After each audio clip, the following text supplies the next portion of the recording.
Հարգելի ընկերներ, նորից այս ձևաչափով դիմեմ, ուրեմն ստացվում է, որ ինձ հասած տեղեկությունների համաձայն հիմա գնում եմ ես դեպի Նորքյուրի բնակավայր, քանի որ մեր քաղաքական թիմի գալիս են մեր քաղաքորդի անդամները նաև, ինչպես նաև լրատվականներն են արդեն ամբողջ Հայաստանը տեղյակ է Մասիսում կատարված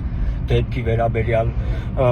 Ուզում եմ նաև տեղեկացնել ձեզ, հարգելի հետևորդներ, որ այդտեղ ներկա է եղել նաև Արարատի մարզպետի շքախումբը, այսինքն Մասիսի ավականու անդամներ եւ որևէ մեկը ոչ մի գործողություն չի ձեռնարկել, որ այդ աղջիկների ներկայությամբ, հղի կնոջ ներկայությամբ մարդկանց բացահայտ ծեծի են ենթարկել եւ ինչպես նաեւ խոչընդոտել են Քարոզ Արշավը, ուժեղ Հայաստանի իրազեկման թիմի։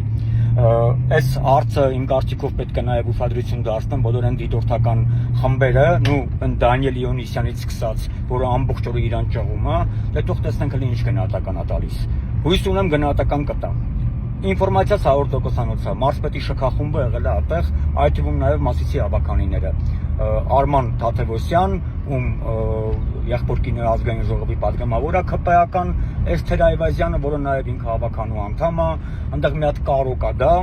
Մի խոսքով այդ բոլորը եղել են այնտեղ ու որևէ մեկը ոչ մի միջոց չի ձեռնարկել։ Այսքան մի բան։